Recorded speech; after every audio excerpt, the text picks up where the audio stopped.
আমি আল্লাহ তোমাদেরকে জীবন দিয়েছি, সুম্মা ইউমীতুকুম, আবার আমি আল্লাহ তোমাদেরকে মৃত্যু দান করব, মরণ নামক বস্তু দান করব, মরণ নামক একটা জীবন দিব। মরার পরে আর কোনো মরণ নাই। আল্লাহ বলেন আমি আল্লাহ তোমাদেরকে জীবন দিয়েছি, আবার মরণ দিব। এরপরে আল্লাহ বলেন সুম্মা ইউহয়িকুম সুম্মা ইলাইহি তুরজাউন। ও গোলাম, আমি আল্লাহ রব্বুল আলামিন তোমাদেরকে আবার জীবিত করে কবর থেকে জিন্দা করে উঠায়া হাসরের ময়দানে তোমাকে আমার সামনে হাজির করব। আমার সামনে কাঠগড়ার সামনে দাঁড়াইয়া তোমার জীবনের সমস্ত কিছুর হিসাব দিতে হবে। ভাইরা আমার, তাহলে আমল লাগবে, আমল হইতে হবে নেক আমল। বদ আমল হলে জাহান্নামের গর্তে পড়তে হবে, জাহান্নামে যাইতে হবে। এজন্য ভাইরা আমার তেলাওয়াতকৃত আয়াতে আল্লাহ বলেন, বান্দা কেমন করে তোমরা আমার নাফরমানি করো, আমার সাথে তোমরা কেমন ভাবে নাফরমানি করো। অথচ তোমরা ছিলে মৃত, তোমাদের কোনো অস্তিত্ব ছিল না, তোমাদের কোনো অস্তিত্বই ছিল না। আমি আল্লাহ তোমাদেরকে জীবন দিয়েছি, হায়াত দিয়েছি রে বান্দা। হায়াতের বেলা যখন শেষ হয়ে যাবে, আবার আমি আল্লাহর কাছে তোমাদের ফিরে আসতে হবে, চলে আসতে হবে। জেনে রাখো বান্দা, আমি আল্লাহ তোমাকে আবার কবর থেকে জিন্দা করে হাসরের ময়দানে উঠাবো। আল্লাহ তাআলা আমাদেরকে সৃষ্টি করেছেন আল্লাহর গোলামি করার জন্য, আল্লাহর ইবাদত বন্দেগী করার জন্য। একটা মুসলমানের দাম তখন যখন তার ভিতরে ঈমানের দৌলত থাকবে। ঈমান নাই যার, বেঈমানি হালতে যে মৃত্যু হবে, মরণটা বেঈমানি হালত হলে সে জাহান্নামে যাবে। আর ঈমান নিয়ে কবরে যাইতে পারলে সে গুনাহগার হলেও জাহান্নামে যাওয়ার পরে, তাকে শাস্তি দেওয়ার পরে, সে একবার হলেও কোনো এক সময় হলেও জান্নাতে আল্লাহ তাকে পৌঁছায় দিবেন। সুবহানাল্লাহ। হুজুর আয়েশা গেছেন, হুজুরকে বসায় রেখা বিলম্ব করব না। তাহলে আমরা কি বুঝলাম? আমাদের আমলের প্রয়োজন। আমাদের আমল খুব, আমলের দিক দিয়ে আমরা অবহেলিত, খুব অবহেলা করি। 5 ওয়াক্ত নামাজটা পর্যন্ত আমরা মসজিদে আইসা জামাতের সাথে পড়তে পারি না। আজকাল দুঃখের বিষয়, বড় বড় মাহফিল করা হয়, দ্বীনি আলোচনা করা হয়, মসজিদে মসজিদে খতিব সাহেবগণ জুমার আলোচনায় মানুষদেরকে দ্বীনের পথে ডাকেন, আমল করার জন্যে, জান্নাতের রাস্তায় মানুষকে ডাকেন।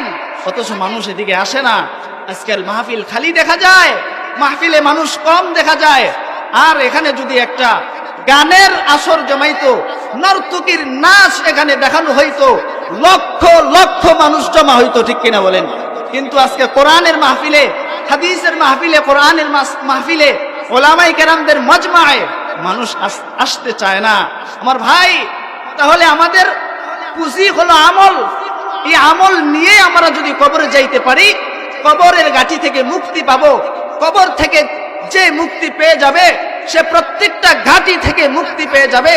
আর কবর যদি সে ধরা পড়ে যায় কবরের মধ্যে, من يهده الله فلا مضل له ومن يضلله فلا هادي له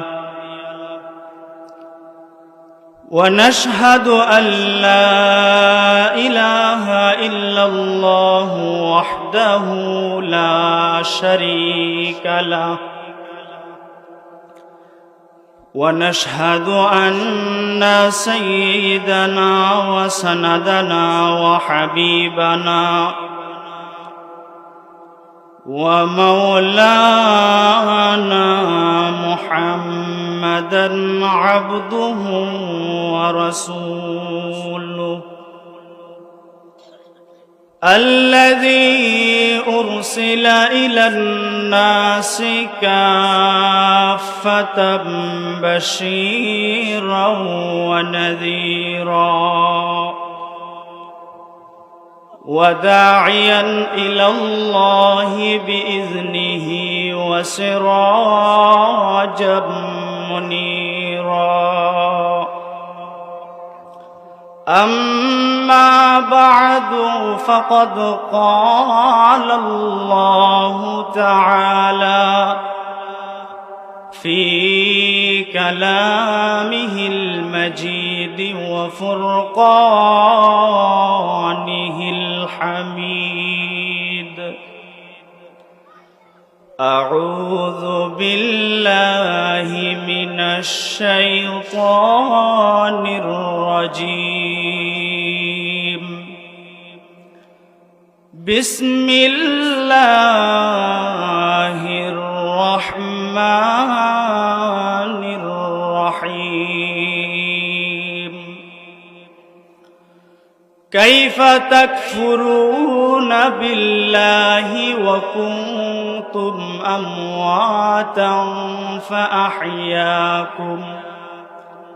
فأحياكم ثم يميتكم ثم يحييكم ثم إليه ترجعون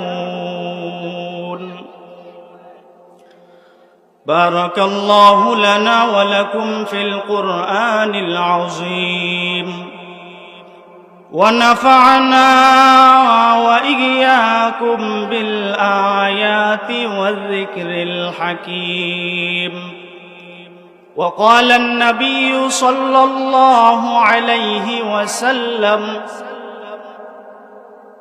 القبر روضة من رياض الجنة أو حفرة من حفر النار أو كما قال النبي عليه الصلاة والسلام اللهم صل على محمد وعلى آل محمد كما صليت على إبراهيم وعلى آل إبراهيم إنك حميد مجيد اللهم بارك على محمد وعلى آل محمد كما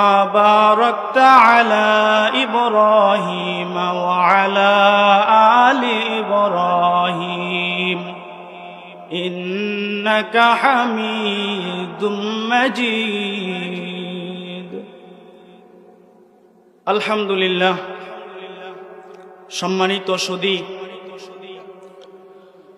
ব্রাহ্মণবাড়িয়া বুইশর পাতারহাটি আল বারাকা যুব সংগঠনের উদ্যোগে 2 দিনব্যাপী নবম বার্ষিকী ইসলামী মহাসম্মেলনের আজকের সমাপনী দিনে আমাদেরকে উপস্থিত করে দিয়েছেন।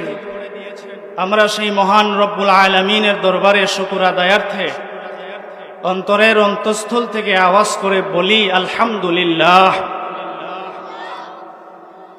2 দিনব্যাপী তাফসীরুল ইসলামী মহাসম্মেলনের আজকের সমাপনী দিনের অত্যন্ত শ্রদ্ধেভাজন সভাপতি সাহেব মুআজ্জাজ মুকাররম হাজারাত উলামায়ে কেরাম, সম্মানিত মুরব্বিয়ান, ইসলাম পিপাসু যুবক ভাইরা, পর্দার অন্তর আড়ালের অবস্থানরত অত্যন্ত নম্র ভদ্র সম্মানিতা শ্রদ্ধেয়া আমার মা ও বোনেরা,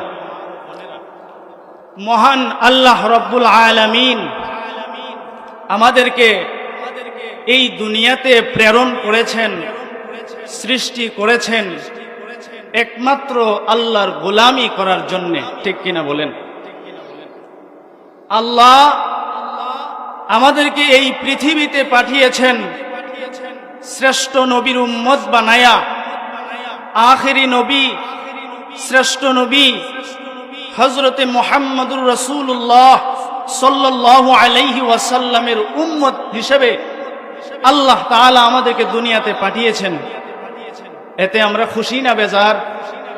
আলহামদুলিল্লাহ, আমরা আখেরি নবীর উম্মত হতে পেরেছি। আমার ভাইরা, ভূমিকা বলার সময় নাই, সময় খুব সংক্ষেপ। আপনাদের সামনে বসছি দোয়া নেওয়ার জন্যে। হযরত আব্বাজান দামাত বারাকাতুহুম আসছেন, বিশ্রামরত আছেন, উনি আসবেন। মুখতাসার দোয়া নেওয়ার জন্য আপনাদের কাছে বসেছি।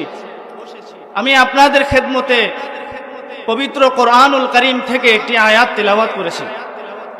রাসূল করিম সাল্লাল্লাহু আলাইহি ওয়াসাল্লামের অসংখ্য অগণিত হাদিস শরীফ থেকে একটি হাদিস পড়েছি।